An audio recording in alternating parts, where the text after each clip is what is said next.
it being in the jungle. So, I have questions. I'm not a massive fan of the Sylas. Oh, hang on. They have put the Zac top.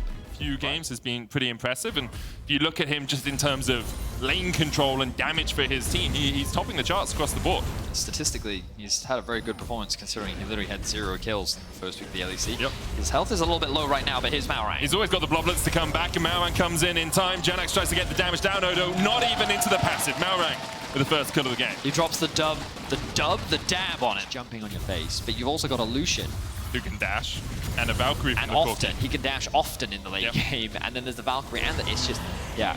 I'm a little concerned about the Sylas pick. The fact that mid lane tower is only on one plate as well means that Larssen is going to slowly chip away at it and engage once again in the bot lane. And Comp has nothing here. Exhaust goes down, but Comp can just dash away. Gadget's going to try and close the gap. Good last embrace. The root's going to come out. The Devour used as well. Comp off towards the backside. Dawning Shadow enough. Treatz with the first kill of the game for SK. And it's important to remember that Comp and Trymbi Subjugate, giving Malrang a little bit of health back in that situation. Sertuss not in the best of shapes. Does still have the flash, has the TP, and probably going to have to use this stolen Corki ultimate to clear out the wave, and then back and TP back into the lane. But if he ever leaves, the issue is there's only one plate on that mid lane tower. odoamne here, stretching strike is a possibility, but he's already put into his globlet form. TP. It's not 14 minutes, Vedi. You can't TP to a Zac. 14 minutes, that's a great point. Forgot about that. TP can be used soon. I'm going to quickly check on the cooldown of that. Yeah, 20 seconds until that's up. Malrang pushing forward here. So that's going to try and turn it back around onto the Trundle. Good dodge of the change there by Malrang. Now they go back in with a frozen fist. There's just so many slows, so much damage coming out from Rogue. Flash away by Sertuss. Piercing Dark will give him a little bit of healing. Tidal Wave coming in as well. And Gadget gobbles up his support partner. Treatz spat out. Rogue able to force Sertuss and SK away. But favorable trade for Rogue. From the slope, there's always the possibility of a follow-up from the rest of SK if he's hit by that, and because of that, Malrang now has to back away towards the bottom side of the map. Odo's still up towards the top side. Jenax coming back down. Good pillar. Dawning Shadow across them. Comp takes a little bit of hurt, but the Honey Fruit heals him up. Counter Culling coming out from Sertuss. Dodges the Aqua Prism. Gets Comp down to half. Odo still only just getting into the mid lane. SK are going to try and rush this before the Zac can join the fight. Malrang stepping forward. Comp dashing in as well. Missiles from across the wall, but SK have been able to secure the dragon. Can they get out with their lives? Gilius will jump in at the back of the pit. Odo going forward. Already one down as Gilius falls. Odo looking for the damage onto Treatz as well. Trymbi low, but Sertuss just can't get close enough. Exhaust out from Gadget. He's trying to get onto Comp, but he can't get the acquired taste. And all he can acquire is death. Meanwhile, Odo keeps Jenax and Treatz busy. It's 2 for a dragon in favor of Rogue. Okay, pretty close fight overall. There should be another tower going for Rogue as well. I don't think Jenax is going to have enough to be able to keep this one alive. Oh, but he does clear out a sizable chunk of the wave. Yeah, but Rogue will be able to secure this, which means that it will be a bigger gold lead gained for Rogue. And the bot lane from Rogue was already making their way up towards the top side of the map. Now Rogue make the rotation down to mid. SK is trying to punish Rogue for this play, but another TP comes through. odoamne looking for something. Sertuss and Gilius a little bit overextended. No flash on the mid laner. Gilius flashes. Still hit with the elastic slingshot. odoamne gets a kill.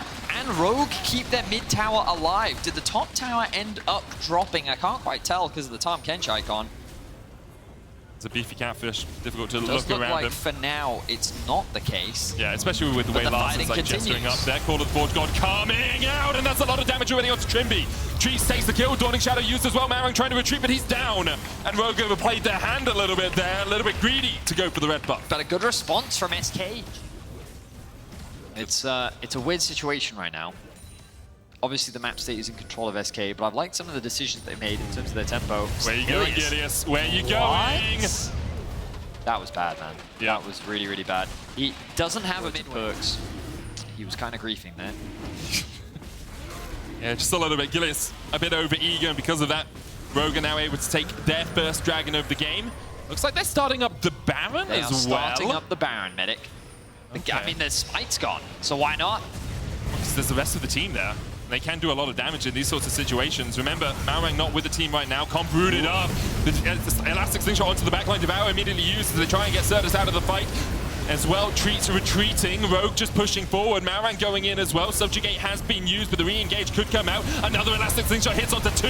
Sertuss dodging away. Stretching strike just short. Malrang is just healing up enough, but now Gilius has joined the fray. Look at how low Rogue are. Treatz flashes forward. There's one. odoamne will stretch his way away, but now SK can start up the Baron, and it felt just a bit greedy from Rogue to go for that. SK now happily, knowing that Rogue alone can turn it back around. Larssen does have TP, but he hasn't even returned to base. He's still at about 2/3 health and full mana. Big one, procced on the next one. Sertuss looking for a flank, he's on a ward, Gadget low. SK can tank this for days. They do have smite for Gilius as well. Trymbi just dodges away from the Everfrost, only slowed by that one. Gadget looking for a tongue lash, can't quite find it. Sertuss steals away the missiles once again, but the Baron should be secured by SK. No steal available for Rogue. And SK are well back into this game. Wow, so just because of this Senna. And I think that Rogue don't have the tools to get through this front line.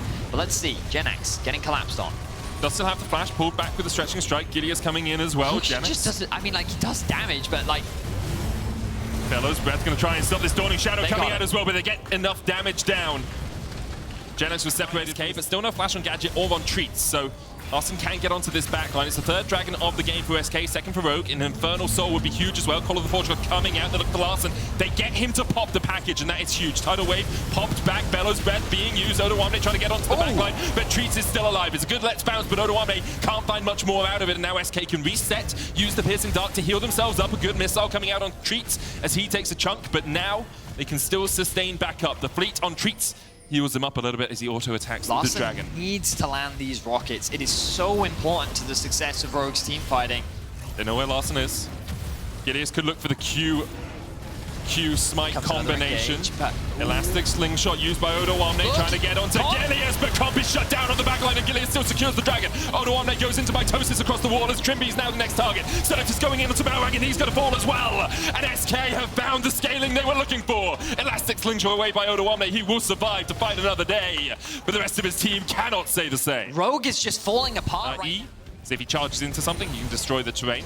Works on Jarvan Wall as well as the Elastic Slingshot once again being channeled here. Odo, he sniffs something good in the mid lane. He gets a double knock up there as well. And immediately one is down. Gilius falls, Gadget trying to survive with a thick skin, but he's going to go down as well. A great engage from odoamne. He sensed it.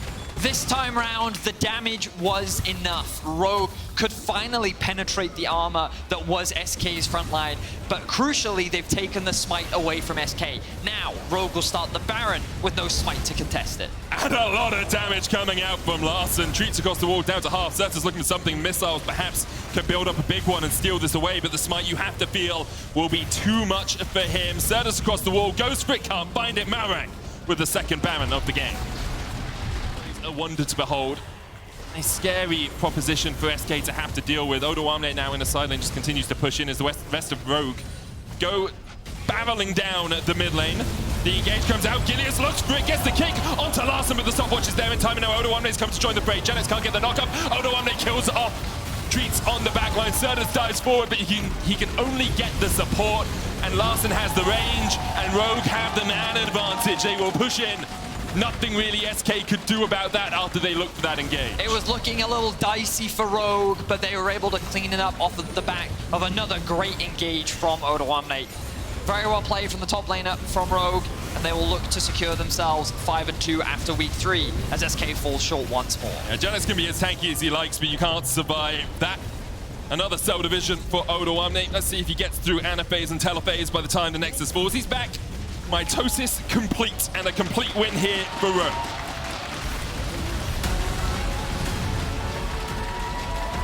And this is partly why there are still some concerns around Rogue. Their performances are a little shaky. We see them drop the ball at times. But in the end, they have been securing these wins. Yep. You can't deny that. They find themselves 5-2. I mean, they'll be tied first at the end of week 3, no matter the rest of the results. Yes, they will be.